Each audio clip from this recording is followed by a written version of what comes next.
of the FBI. It's not only dangerous, but what he's doing is irresponsible. Mr. Patel has even gone so far as producing and selling recordings of songs performed by the January 6 rioters who violently assaulted police officers. Mr. Patel calls these rioters political prisoners.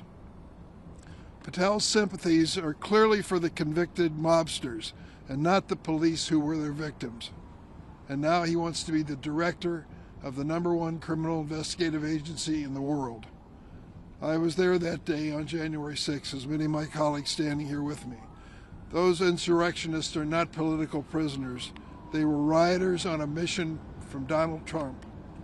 Before even being confirmed as FBI director, Mr. Patel was already seeking retribution on behalf of President Trump, despite his status as a private citizen.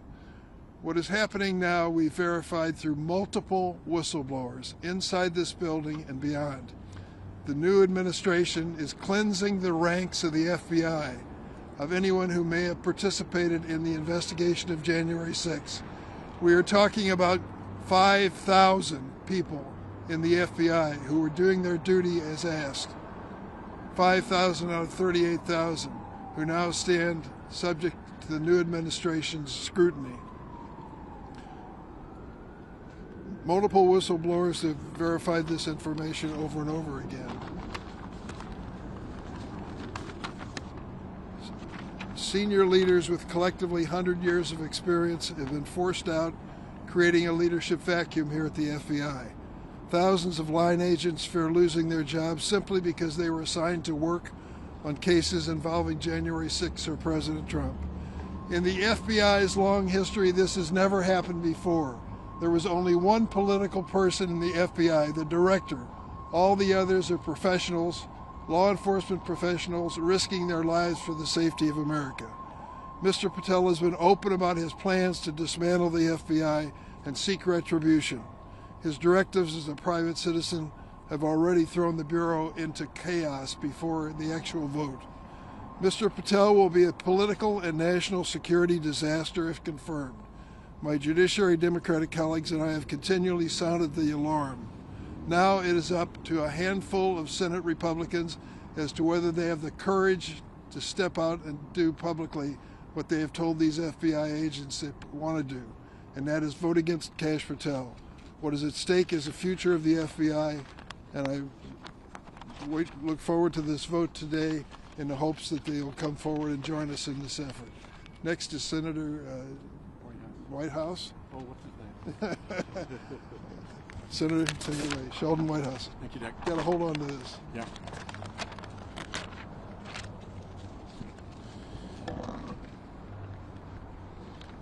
When left to his own devices, Kash Patel has proven himself to be a wildly vindictive partisan. When around Donald Trump, Kash Patel has proved himself to be a sycophantic suck-up.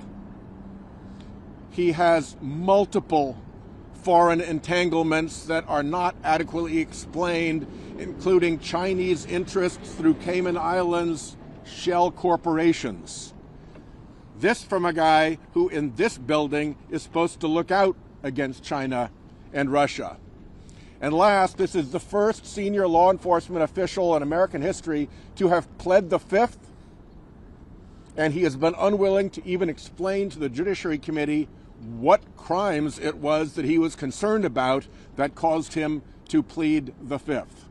Kash Patel, mark my words, will cause evil in this building behind us, and Republicans who vote for him will rue that day. Senator Coons. This morning, tens of thousands of FBI agents got up to do their job, to serve our nation, to help to keep us safe. And later today, the Senate will vote on whether or not to confirm Kash Patel to lead the men and women of the FBI. The Bureau needs and deserves a politically independent and capable leader to stand up for the brave men and women of federal law enforcement. And after the confirmation hearing and questions, it's clear to me and my colleagues here that Kash Patel is not that leader. He is a yes man for President Trump, already undermining the critical bureau he wants to lead, already demonstrating an alarming willingness to do the bidding of a vengeful White House. Whistleblowers have alleged he's helped orchestrate the purge of senior FBI agents, its leadership, and those involved in January 6 investigations before being confirmed. When Kash Patel in the future breaks the law, violates norms, erodes trust, and harms our public safety, every Republican who votes for him today needs to know that they will own those facts. When he weaponizes the FBI, and he has literally said he plans to do just that, Republicans better hope that that weapon doesn't end up pointed at them. The men and women of the FBI who bravely serve our nation and who keep us safe at home and abroad deserve better than Kash Patel. Americans deserve better than Kash Patel. And we intend to vote against him for confirmation today. Next is Senator Blumenthal. Thank you, Senator Durbin, for your leadership. Thank you to my colleagues for their work. Many of us, as federal prosecutors, have spent a fair amount of time in this building. As U.S. Attorney, I work closely with the FBI. Let me say, no building in our nation's capital better deserves the American flag than this one, because the FBI agents who work here, put their lives on the line, risk everything for our country, are patriots and heroes, and they deserve better than Kash Patel, who promised, I'm quoting, all FBI employees will be protected from political retaliation. He said it under oath. At that very moment, he was involved in directing covertly the purging of FBI employees based on political retribution. At the very moment, under oath, he was denying that there would be any political retribution. And in fact, in the days that followed, top leaders were fired, and a lot of employees were given word that they would be let go as well, simply because they were involved in a criminal investigation of Donald Trump to which they had been assigned. They did what they were assigned to do, and the result was political retribution. For all the reasons that my colleagues have outlined so well, and I think that there are just overwhelming number of factors that argue he is unprepared and unqualified. He has an enemies list. He has these foreign entanglements. He has talked about and glorified the January 6th rioters as political prisoners. There's no question he is unqualified and unprepared. The only question is whether my Republican colleagues will do the right thing. And let me say to Republicans who may vote for Kash Patel, this vote will haunt you. You will be held accountable. You will rue the day of this vote if it's in favor of Kash Patel, because the American people will hold you accountable, and we will make sure that the American people know about this vote.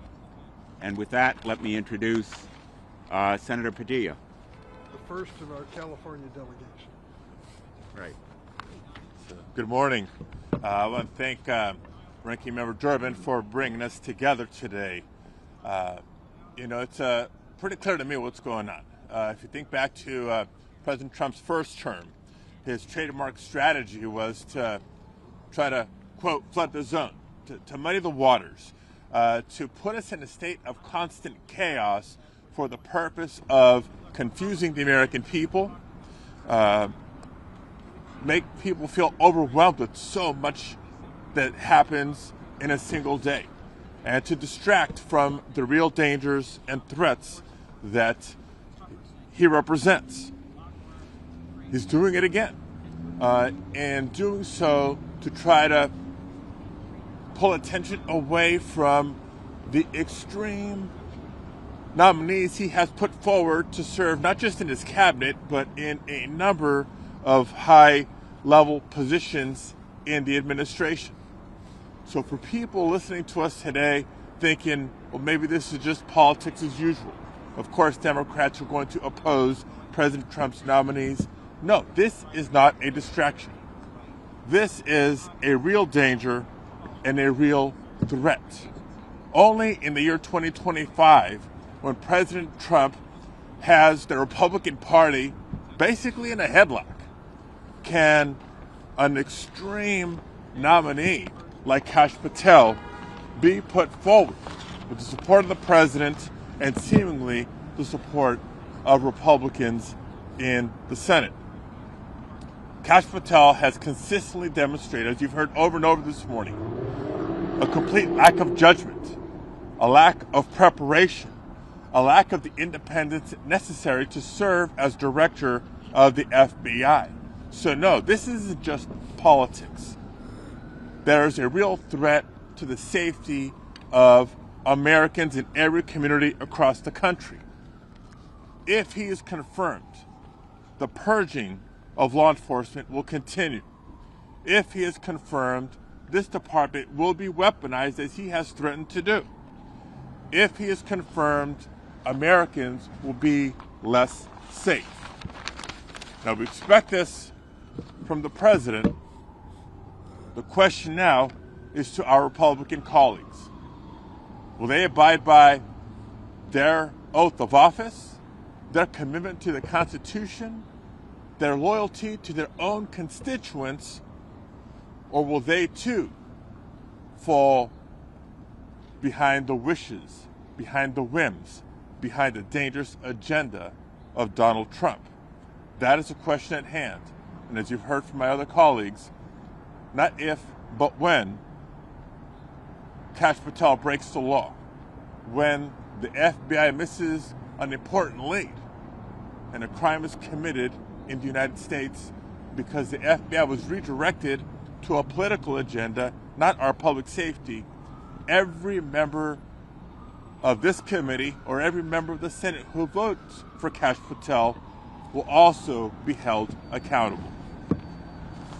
It's now my pleasure to introduce my colleague from the state of California, Senator Schiff. Thank you, Senator Padilla. More than 30 years ago, I served as an assistant U.S. attorney in Los Angeles for almost 6 years. There wasn't a finer law enforcement agency that I worked for at that time, nor have I witnessed in the 30 years since than the FBI. But inside that building right now, there is a purge going on. Inside that building, FBI agents who have dedicated their careers to protecting the public are being purged from their offices. Thousands of FBI agents have been sent questionnaires asking them about their work on the January 6th investigations. And let's just take a moment to understand what that's all about. On January 6th, a violent mob attacked the Capitol, beat police officers, bear sprayed them, gouged them in the service of an even bigger crime, which was stopping the peaceful transfer of power. Not only were these agents who are being purged assigned those cases and did their assignments, but they did so in a righteous prosecution against those involved in attacking police and attacking the peaceful transfer of power. But they're being purged. And the man that they would have head the agency, the man that Donald Trump would have head this agency, is someone who made common cause with those violent attackers. This is someone who joined them in song, helped produce music by these people who beat and gouged and bear sprayed law enforcement officers. This tells you something about the character of Kash Patel, or rather his lack of character. This is someone who said he wants to close down this building and open it up as a museum of the deep state. This is someone who, when I asked him whether he was aware of any firings within the Bureau or any potential firings within the Bureau, said he didn't recall. said he didn't recall when whistleblowers have said he was deeply involved in those firings of top FBI personnel. This is someone we cannot trust. This is someone who lacks the character to do this job, someone who lacks the integrity to do this job. We know that. Our Republican colleagues know that. The only qualification Kash Patel has to be FBI director is that when everyone else in the first Trump administration said, no, I won't do that, that crosses moral, ethical, and legal lines, Kash Patel said, sign me up.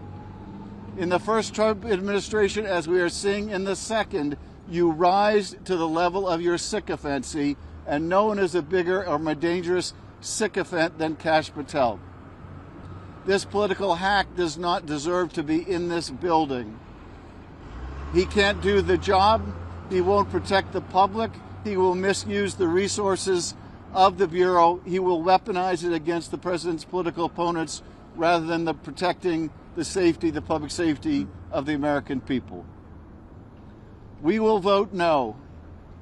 Our Republican colleagues, intimidated by this president and threats of primary challenges from MAGA world, may vote to confirm him. But as my colleagues have said, they will have to live with that vote, be accountable for that vote, and be accountable for all the destruction that Patel does to this premier law enforcement agency. We stand, us Democratic members of this Judiciary Committee, stand shoulder to shoulder with the professionals in the FBI, with law enforcement everywhere, and we wish our colleagues would do the same. And with that, let me proudly introduce my colleague, Peter Welch. Thank you, Mr. Chairman. It's like we're in the Windy City here, kind of Chicago cold. You all are doing pretty good. Well, it's not quite Vermont cold. I mean, we know cold in Vermont. You know, I'm not going to repeat the things my colleagues have said, which I agree with, but here's the context. Since January 20th, Donald Trump has been on a lawless rampage. He has invaded the authority of Congress by canceling programs that have appropriated funds. He's inflicted cruelty on people who have been loyal public servants and agencies across the country. He is threatening farmers with these high tariffs, calling it an emergency. Kash Patel is a crown jewel in this lawless rampage.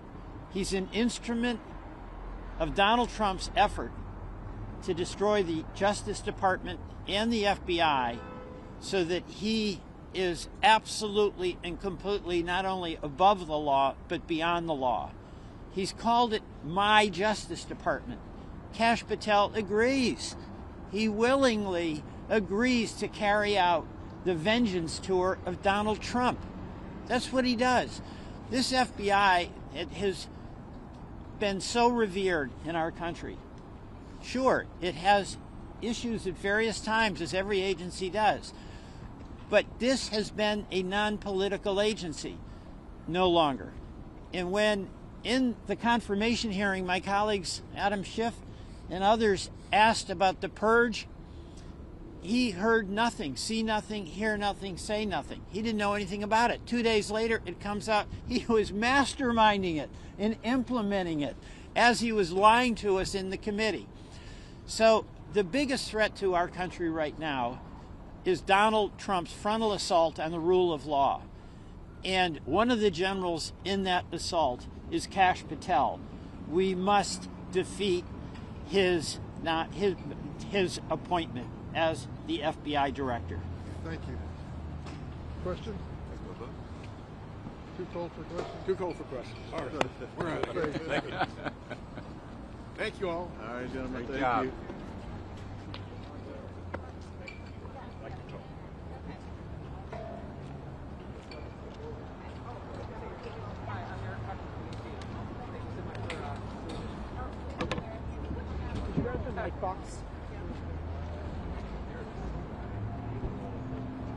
Morning. Great. Thank you guys so much for coming out in the cold. That went smoothly.